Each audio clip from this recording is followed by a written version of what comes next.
Hola, mi nombre es Patricio. Nosotros hemos estado viendo el ciclo del amor. La semana pasada, un poco más, estuvimos viendo la primera parte del ciclo del amor y luego vimos algo de la segunda parte, que fue la letra A. Terminamos la letra A y la letra B es lo que tenemos que continuar. Para analizar primero que todo, vamos a ir a Romanos capítulo 5. Romanos capítulo 5, versículo 5 de Romanos. Dice: y la esperanza no avergüenza, porque el amor de Dios ha sido derramado en nuestros corazones por el Espíritu Santo que nos fue dado. Nosotros hicimos una comparación del amor con el ciclo del agua, que el mar era la fuente del agua, luego se evapora, se convierte en nube, donde se hace un trabajo. El agua salina se convierte en agua dulce, que después es derramada en la tierra. Y eso es derramada en agua, y no solamente en agua, sino que en nieve, en la cordillera, y eso se transforma en ríos. Y los ríos van al mar y se vuelve nuevamente el ciclo, ¿ya? Con el amor es exactamente lo mismo. Tenemos la fuente que dijimos que era Dios. El río deberíamos ser nosotros que vamos a la fuente. La evaporación, el amor, que es derramado nuevamente a la tierra, al corazón. Y un poco comparativo con la semilla, cuando fue ¿cómo se llama? El sembrador y la semilla. Cuando tira la semilla, habla de 4 tipos de tierra, comparativamente a 4 tipos de corazones. Y en ese sentido, también nosotros estamos viendo Romanos 5, que dice que el amor de Dios fue derramado en nuestros corazones, ¿ya? Así como la lluvia fue a la tierra, el corazón fue a nuestros corazones. Cuando nosotros creímos en el Señor Jesucristo, el corazón fue derramado cuando el Espíritu Santo entró en nosotros, ¿ya? Y ahora nosotros pasamos a la segunda parte. ¿Cuál era la segunda parte? Jesús dice: si me amáis, guardad mis mandamientos. Por lo tanto, ahora parte de que yo tengo que amar a Dios. Antes era Dios me ama a mí. Ahora yo amo a Dios. Y para eso vamos a ir al libro de los Hechos. Libro de los Hechos, capítulo 8. Hechos, capítulo 8, versículos 30 y 31. La Escritura dice así: acudiendo Felipe, le oyó que leía el profeta Isaías, y le dijo: ¿pero entiendes lo que lees? Él dijo: ¿y cómo podré si alguno no me enseñare? Y rogó a Felipe que subiese y se sentara con él. Si se dan cuenta, él estaba leyendo a Isaías, el libro de Isaías. Y Felipe le hace una pregunta: ¿entiendes lo que lees? Es una pregunta muy buena, que en este tiempo yo creo que debiéramos nosotros preguntarnos, como también en las iglesias preguntarse si entendemos lo que estamos leyendo. Yo he visto y he escuchado personas que leen la Biblia y después, usando ese mismo versículo, lo usan para cualquier cosa, no entendiendo lo que dice el versículo y afirmando cosas que el versículo no afirma. ¿Por qué? Porque no entendieron lo que estaban leyendo. El eunuco fue sincero, dijo: y si nadie me enseña, ¿cómo lo voy a entender? O sea, y aquí vemos esa realidad que se está dando mucho en las iglesias, la ignorancia en cuanto a las escrituras, en cuanto a entender las escrituras. Jesús dice: si me amáis, guardad los mandamientos. Para guardar yo tengo que entender. El corazón no guarda lo que no entiende. El corazón guarda lo que entiende para después usarlo. Porque el corazón usa todo lo que entiende, lo usa y después, o sea, lo guarda y después usa. Porque el corazón hace eso. El corazón es movimiento. Es por eso que el amor fue derramado en nuestros corazones, no en nuestra mente, no en nuestra alma. El amor no es derramado en el alma ni en la mente, es derramado en nuestro corazón, porque el corazón lo va a usar. Esa es la razón por la cual Dios derramó en nosotros el amor. Y cuando yo entiendo esto, hago que este amor que está en mí me haga trabajar, me haga moverme, me haga hacer las cosas por amor, ¿ya? Y es por eso que Cristo me dice que yo tengo que guardar sus mandamientos, o sea, su palabra. Y el otro ejemplo que podemos ver aquí del etíope, este etíope, mire, lo vamos a leer del versículo 26, dice, un ángel del Señor habló a Felipe diciendo, levántate y ve hacia el sur por el camino que desciendes a Jerusalén, a Gaza, el cual es desierto. Entonces él se levantó y fue, y sucedió que un etíope, eunuco, funcionario de Candace, reina de los etíopes, el cual estaba sobre todos sus tesoros y había venido a Jerusalén para adorar. Volviendo sentado en su carro y leyendo al profeta Isaías, y el Espíritu dijo a Felipe, acércate y júntate a ese carro. Acudiendo Felipe le oyó y que leía el profeta Isaías y dijo, ¿pero entiendes lo que lees? Él dijo, ¿y cómo podré si alguno no me enseñare? Y rogó a Felipe que subiese y se sentara con él. El pasaje de la escritura que leía era este. Como oveja a la muerte fue llevado, y como cordero mudo delante de los que lo trasquilaban.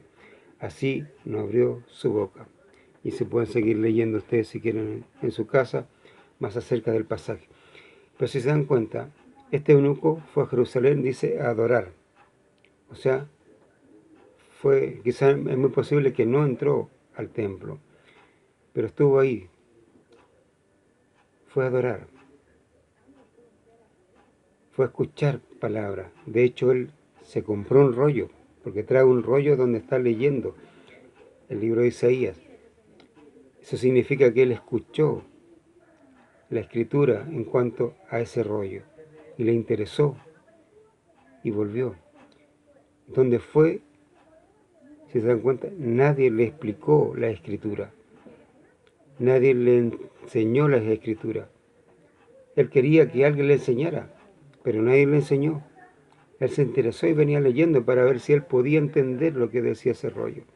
No lo entendía, hasta que Felipe le pregunta, y él le dice, y luego dice que lo subió para que le explicase. Y Felipe dice después la escritura que desde este pasaje lo evangelizó. Eso es la importancia de saber las escrituras, de manejar bien las escrituras. Cuando yo entiendo las escrituras, puedo usarlas correctamente. Cuando no las entiendo, puedo decir disparates de ellas. Y hoy en día eso es lo que se está haciendo con las escrituras.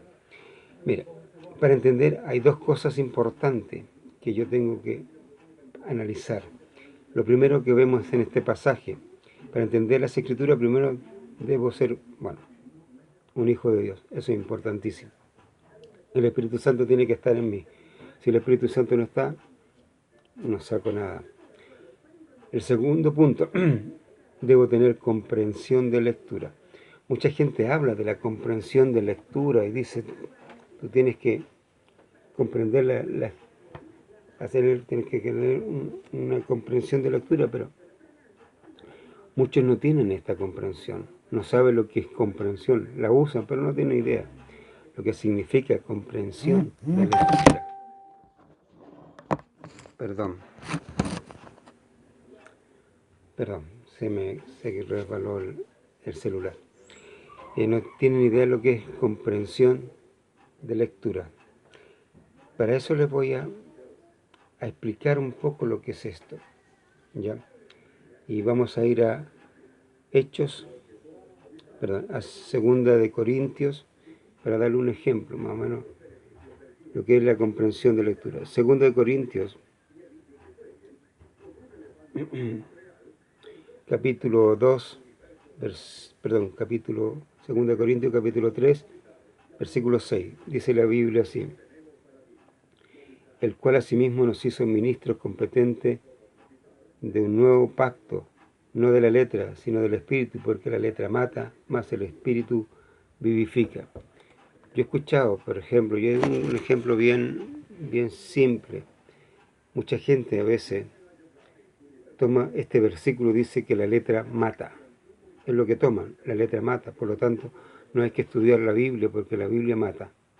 Eso no es una comprensión correcta de la lectura. Si yo estudio el contexto y veo lo que quiere decir Pablo, está hablando acerca de la ley. No es que la ley mate, la ley lo que me está llevando, o lo que me dice la ley, que ningún hombre puede cumplir la ley. Por lo tanto, la ley lo que me muestra es el pecado, y como me muestra el pecado, me lleva a la muerte, porque ninguno puede cumplir la ley. Por lo tanto, si podríamos decir, la ley mata, la letra mata.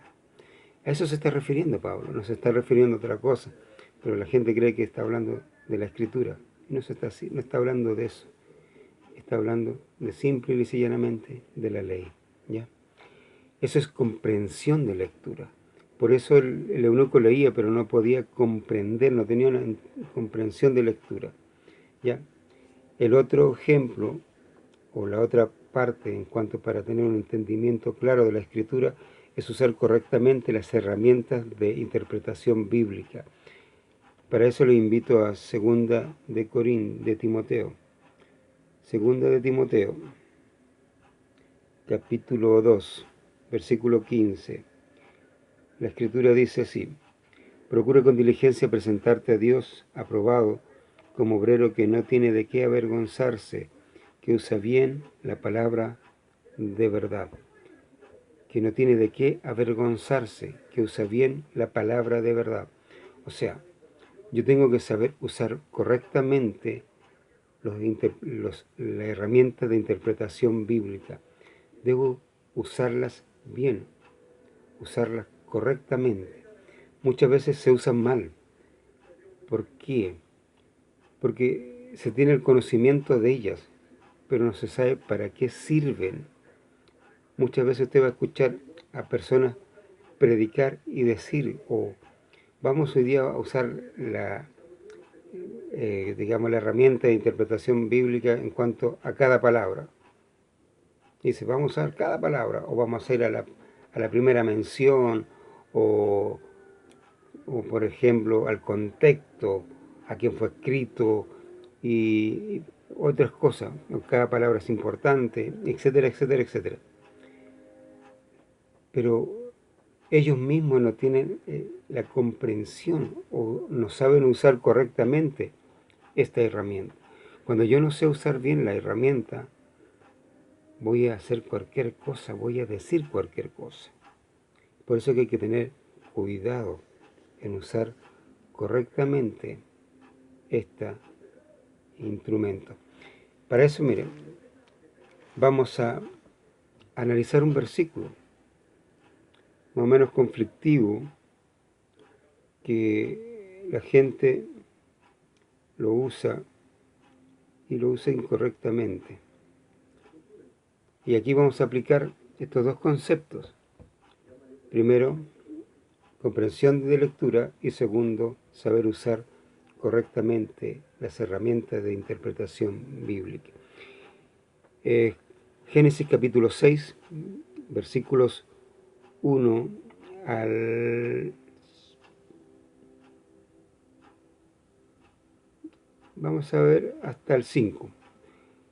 Vamos a analizarlo así. Aconteció que cuando comenzaron los hombres a multiplicarse sobre la faz de la tierra, y le nacieron hijas, que viendo los hijos de Dios, que las hijas de los hombres eran hermosas, tomaron para sí mujeres, escogiendo entre todas.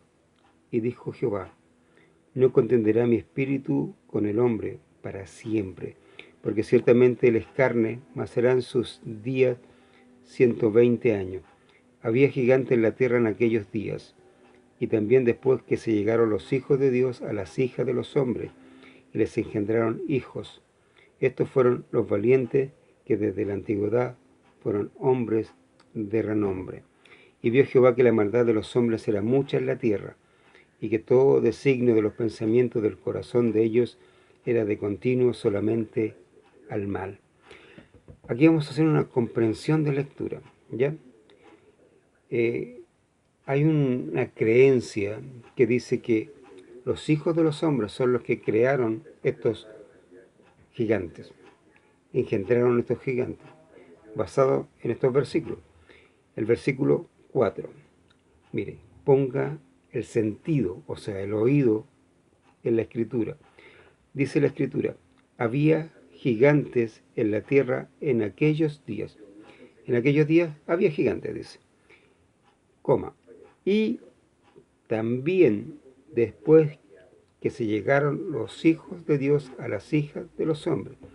¿Qué le está diciendo esta parte del versículo? Primero, que había gigantes. En aquellos días había gigantes, coma, y después que se llegaron los hijos de Dios a las hijas de los hombres, también había gigantes. ¿Entiende? No está diciendo que los hijos de Dios son los que engendraron estos gigantes, sino que antes de que ellos se unieran a las hijas de los hombres, había gigantes, y posterior a que ellos engendraran estos hijos, habían también gigantes. Por lo tanto, no es de la unión de los hijos de Dios con los hijos de los hombres que hay gigantes, ¿ya? De ahí no salieron los gigantes. Los gigantes estaban antes y estaban después de que ellos se juntaron. Por lo tanto, no es que ellos procrearon gigantes. No está diciendo eso la Biblia, ¿ya? Eso hay que entenderlo con claridad. Dice, también después que se llegaron los hijos de Dios, las hijas de los hombres, y le engendraron hijos, o sea, habían gigantes antes y después. Eso es lo que está diciendo la Biblia. Antes y después había gigantes, ¿ya? Eso es comprensión de lectura. Por lo tanto, lo que está diciendo es que los gigantes no tienen nada que ver con la relación entre los hijos de los hombres y las hijas, perdón, los hijos de Dios y las hijas de los hombres. Segundo punto, usar correctamente las herramientas de interpretación bíblica. ¿Qué dice el versículo 2? Dice que viendo los hijos de Dios que las hijas de los hombres eran hermosas, tomaron para sí mujeres, escogiendo entre todas. Aquí mucha gente utiliza una regla de interpretación bíblica que es cada palabra. Cuando usted use esta regla, tiene que saber las otras reglas. Las otras reglas me ayudan a entender esta. Por ejemplo, el contexto. Yo tengo que tener un contexto claro. Yo no puedo destruir un bosque para ver una flor, porque esa flor se ve hermosa cuando está con el bosque. Pero si yo destruyo el bosque, esa flor es una flor más. No tiene ningún sentido, porque el bosque es lo que le da sentido a esa flor. ¿Me entiende? Ya. Por lo tanto, yo tengo que examinar el bosque para entender el por qué está esa flor ahí. Y por eso mismo nosotros tenemos que analizar las cosas, usar correctamente las herramientas de interpretación. Dice que viendo los hijos de Dios. ¿Quién eran estos hijos de Dios? La interpretación que le dan, muchas personas dicen que son los ángeles. ¿Los ángeles pueden ser hijos de Dios? La Biblia dice que no. ¿Por qué no? Porque los ángeles son creación de Dios. ¿Qué dice la Escritura? ¿Cómo una persona puede llegar a ser hijo de Dios en la actualidad? En la actualidad, la única forma de que uno pueda llegar a ser hijo de Dios es naciendo de nuevo. Tener un nuevo nacimiento, usted pasa a ser un hijo de Dios. Eso dice la Escritura, ¿ya? Los ángeles no pueden hacer eso. Por lo tanto, entonces significa que son antes hijos de Dios. No. ¿Cuál es la confusión? en este versículo. Una cosa muy simple. Muchos dicen que la palabra hijo de Dios se menciona con Adán en este versículo, y de ahí ya no hay más hasta Job, y después en el libro de Juan, capítulo 1, versículo 12. De ahí en adelante ya, de ahí en el Nuevo Testamento se menciona, pero en el Antiguo Testamento solamente estas tres son las mencionadas. Por lo tanto, la palabra hijo de Dios no está. Pero hay una simple cosa. Cuando Dios aplica un concepto, cuando usted, por ejemplo, va a la palabra hijo de Dios con Adán, usted entiende el concepto a lo que Dios se quiere referir a esta palabra de hijo de Dios. ¿Adán era un ángel? No, era una creación, era un ser humano, pero era un hijo de Dios. ¿Qué se refiere? Adán era una persona en ese momento inocente, no tenía pecado, hasta que cayó, incurrió en desobediencia y pecó. ¿Ya? Ahí Adán pecó, pero los hijos que le nacen a él, por ejemplo, Caín, Abel, Caín representa la línea de la religiosidad, de aquel que va a hacer las cosas con sus manos y se quiere salvar con lo que él hace. Eso es lo que representa en la Escritura, la línea de Caín. Abel, aquel que confía en Dios y entrega algo que él no hizo nada, solamente que cree que es el Cordero para limpiar sus pecados. ¿Ya? Esta línea de Abel, que la interrumpe Caín al matarlo, luego empieza con otra persona que se llama Set.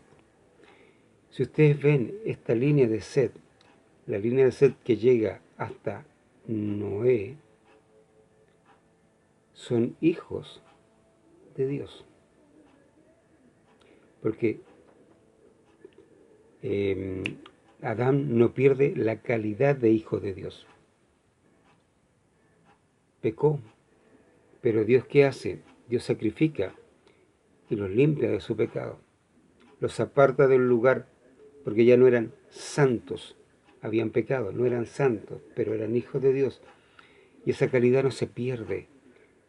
Los que vienen posteriormente por la línea de Set son hijos de Dios.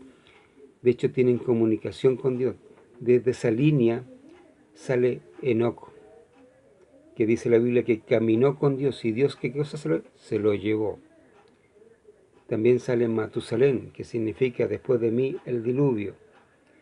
Sale Noé, en quien Dios le confiere la construcción de un arca para que ahí entraran animales, su familia. Y eso especificó. Dios nunca creó el arca para salvar más personas que la familia de Noé, que eran 8. Nadie más. No es que Noé mucha gente dice que Noé predicó mientras construía el arca. Mentira. Noé nunca predicó.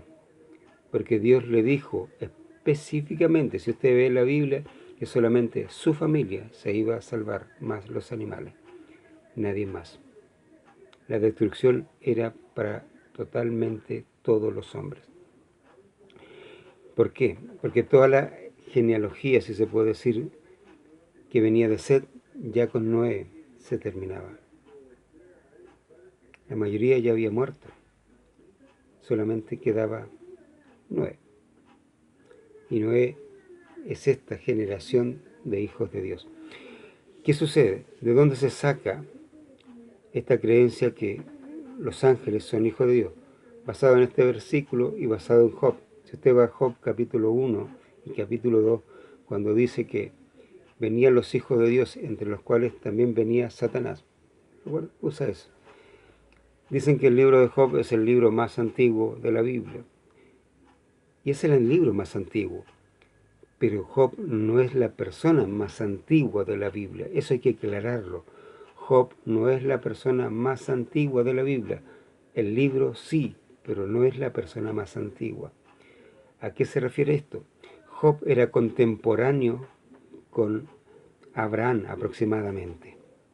Por lo tanto, toda la generación antediluviana, antes del diluvio, ya había muerto cuando Job, digámoslo así, escribe este libro. Toda esa generación había muerto y es la única generación que tiene entrada al cielo. ¿Por qué? Porque con Abraham nace este seno de Abraham. El seno de Abraham nace con Abraham. Antes de Abraham no hay un lugar de los muertos. Solamente hay un lugar donde estaban todas las personas, o sea, en este caso los ángeles caídos, y donde iban a ingresar también aquellos que pecaron. Por ejemplo, Caín y muchos otros que seguían la línea de Caín, ¿ya? Toda esa generación, por ejemplo, que murió en el diluvio, esa generación fue a este lugar de los muertos. Pero todavía el seno de Abraham no estaba, porque ese seno nace con Abraham. Por lo tanto, la generación de Set es la generación que se menciona aquí con Job. Los hijos de Dios. No son ángeles, no son ángeles, son personas que creyeron en Jesús, mirando hacia el futuro. La pregunta es muy simple. Si usted dirá, no, este tipo está hablando puras leceras, estudie la Biblia y va a sacar las mismas conclusiones. Pero si no, véala, estúdiela con detenimiento y se va a dar cuenta y va a poder responder las siguientes preguntas. ¿Abraham era un hijo de Dios o era un hijo del diablo? ¿Moisés era un hijo de Dios o un hijo del diablo? ¿Josué era un hijo de Dios o un hijo del diablo? ¿Samuel era un hijo de Dios o un hijo del diablo? ¿Elías, Eliseo, y así podríamos seguir? David, a quien menciona mucho el Señor Jesucristo, ¿era un hijo de Dios o un hijo del diablo?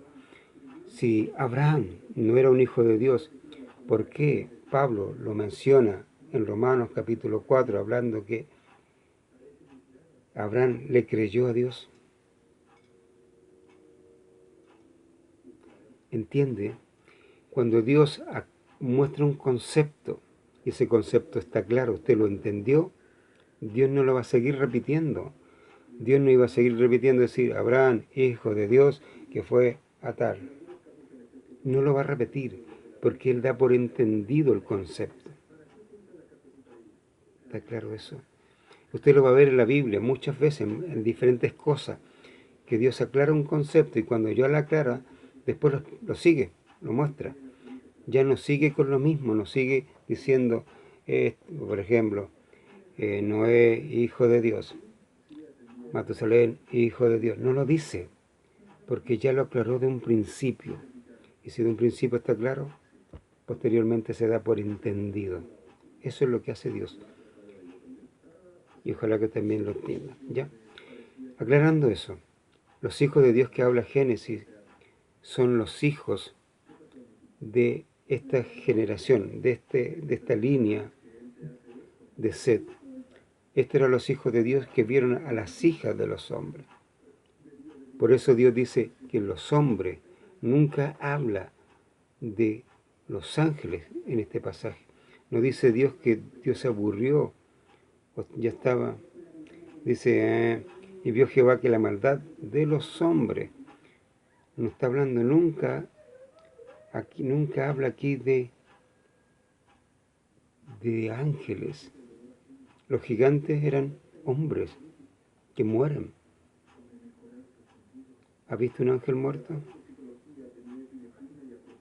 Yo hasta el día de hoy no.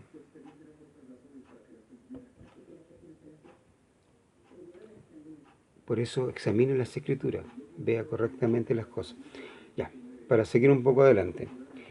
Lo que me pide Dios es que yo tenga una comprensión de lectura, que use bien la palabra de verdad, o sea, use bien las herramientas de interpretación bíblica. Yo una vez entendiendo estas cosas, ¿qué hago? Guardo. ¿En qué? En mi corazón. Guardo tu palabra. En mi corazón he guardado tus dichos, dice el salmista, para no pecar contra ti.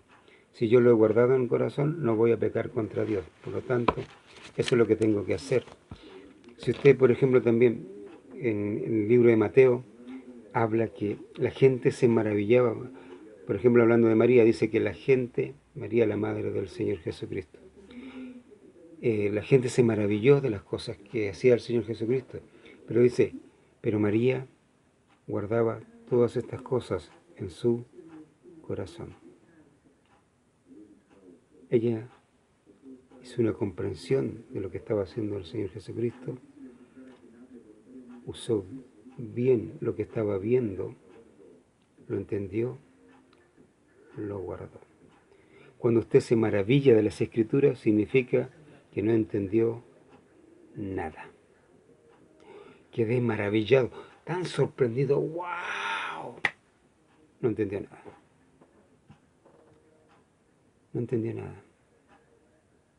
Porque la Biblia es importante, no interesante.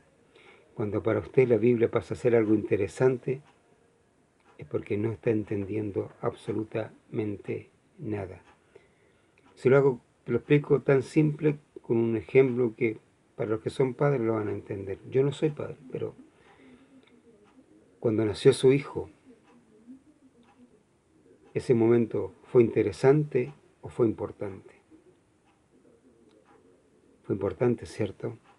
Usted tiene grabado, si usted estuvo en el parto, usted tiene grabado cada momento.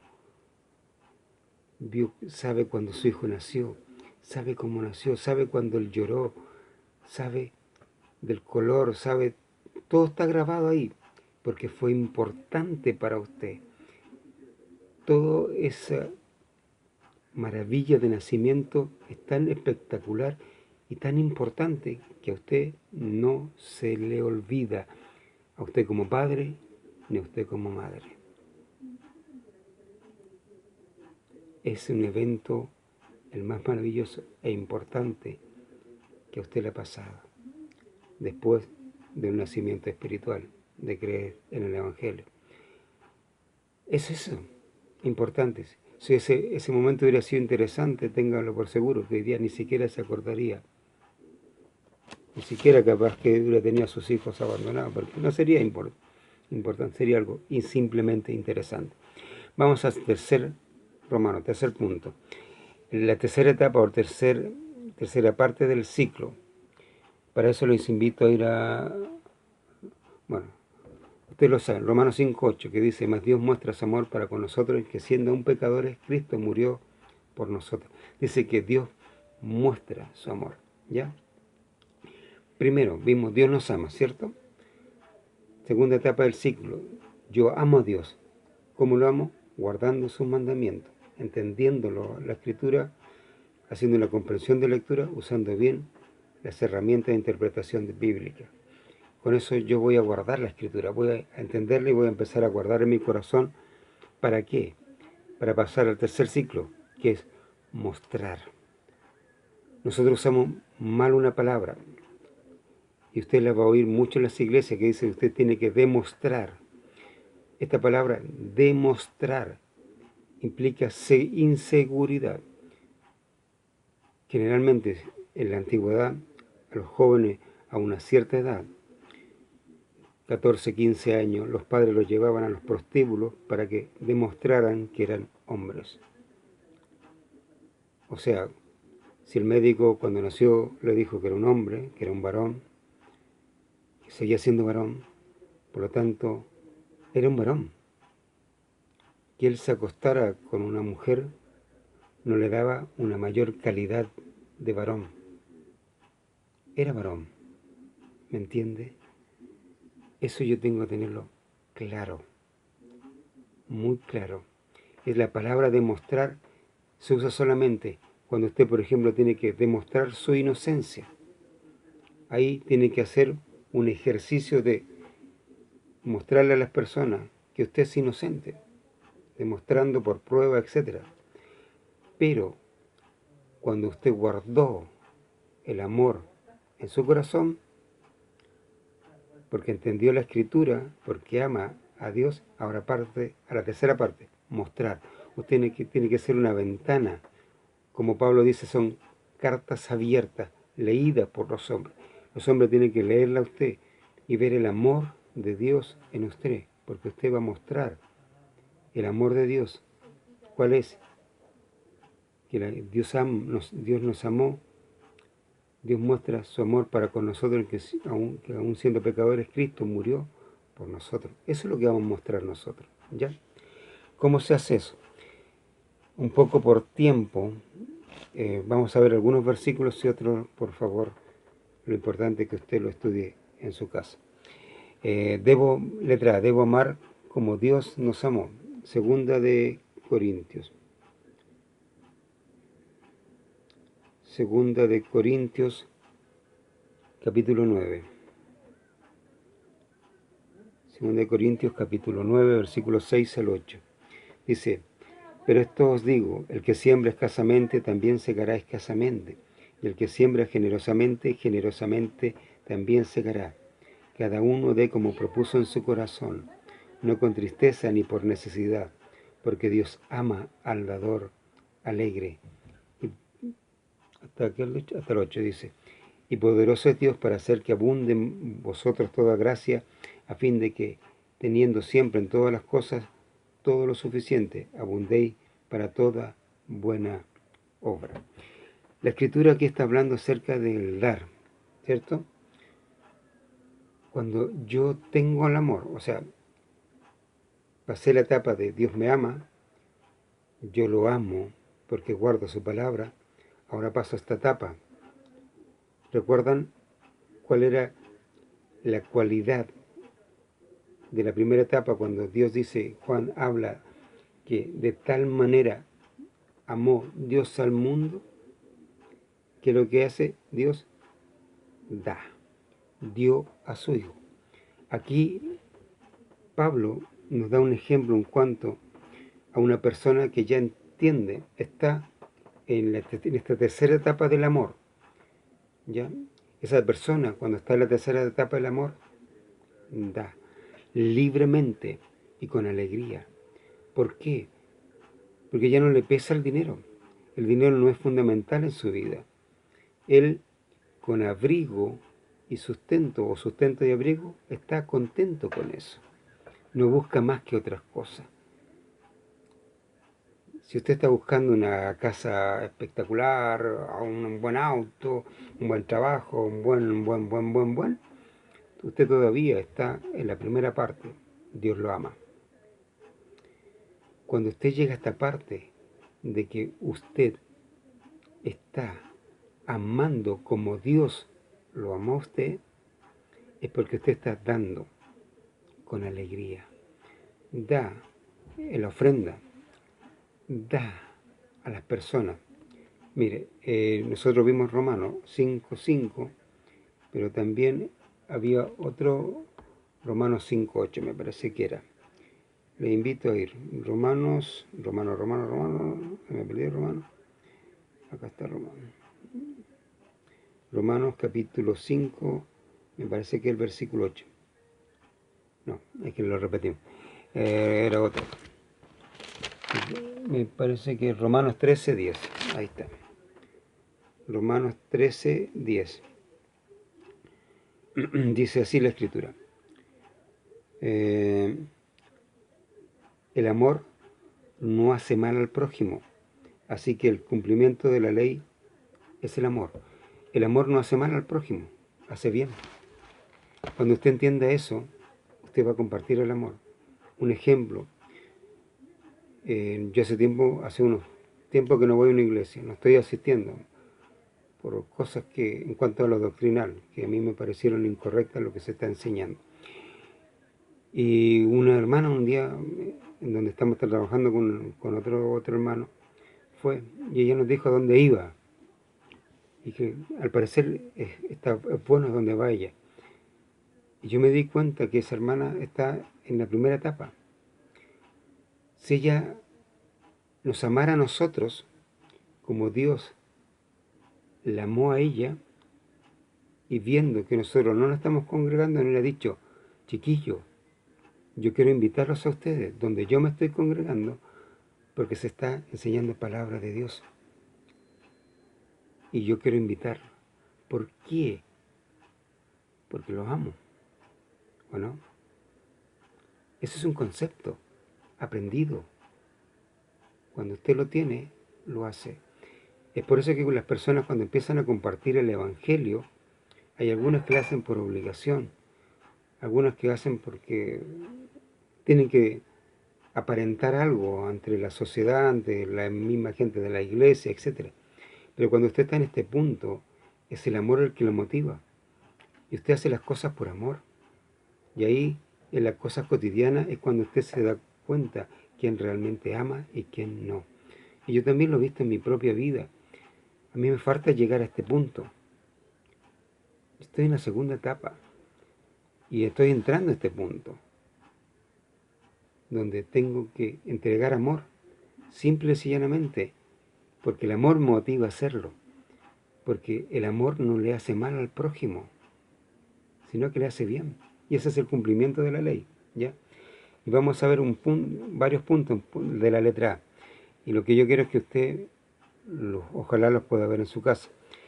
Dice, 1, tiene los mandamientos y los guarda. Una persona que, perdón, estoy leyendo otra cosa, perdón. Letra A, debo amar a Dios como Dios me amó, ¿cierto? Ahí estamos. 1, pone la vida por los hermanos. Cuando el Señor Jesucristo, esto lo dice, si usted lo puede leer en 1 Juan capítulo 3, versículos 16 y 17, si usted lo puede leer en su casa, léalo. Cuando el Señor Juan está hablando acerca de poner la vida por sus hermanos, no está hablando de morir, está hablando de, estando vivo, yo vivo por mis hermanos, porque los amo.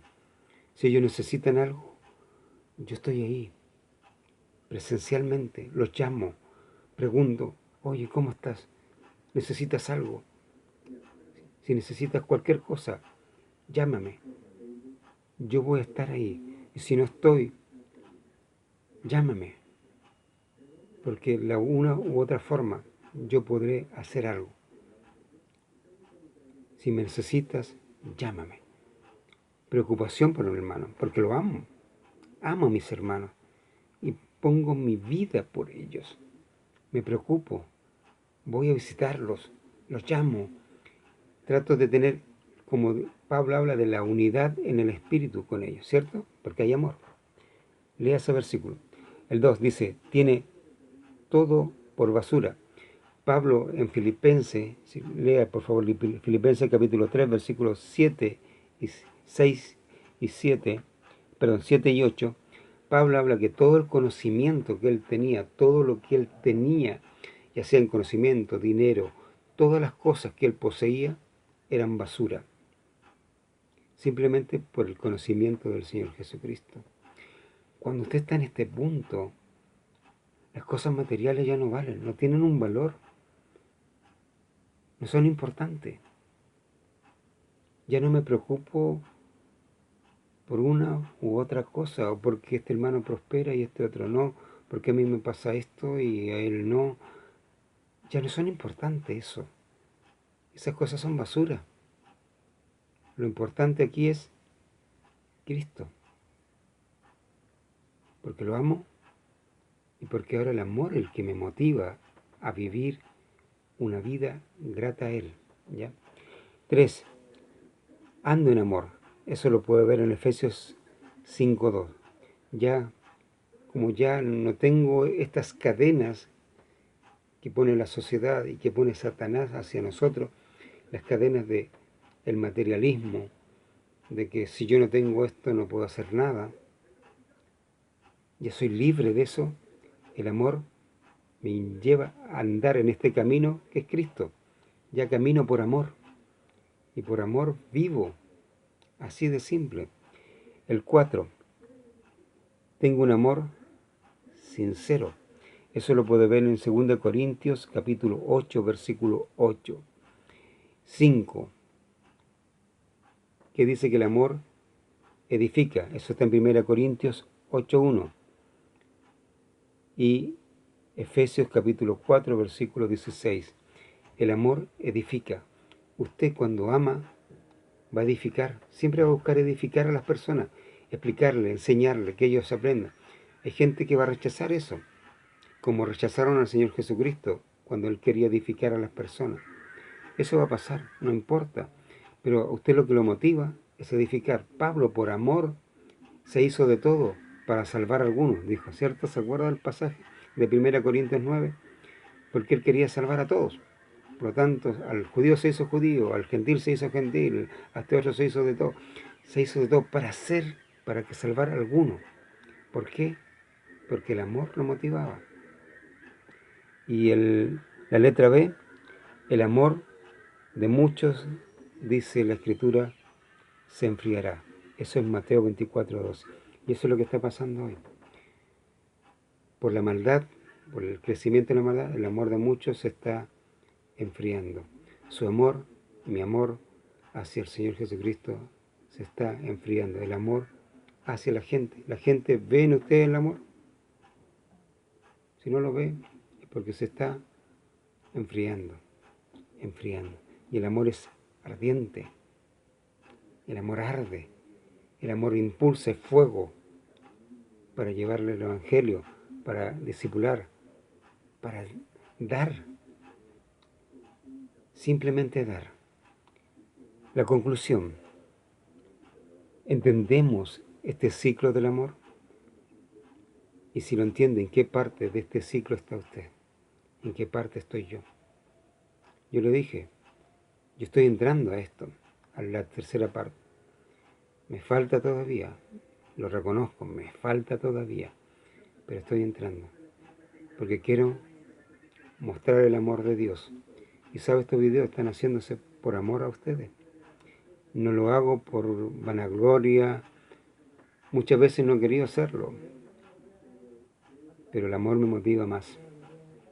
Y es por eso que ojalá esto lo edifique a usted, porque eso es lo que busco, eso es lo que me motiva. Y eso estoy ahí. Si puedo ayudar, ahí está. Que Dios les bendiga, estúdienlo. Si estoy equivocado, díganlo, si no importa.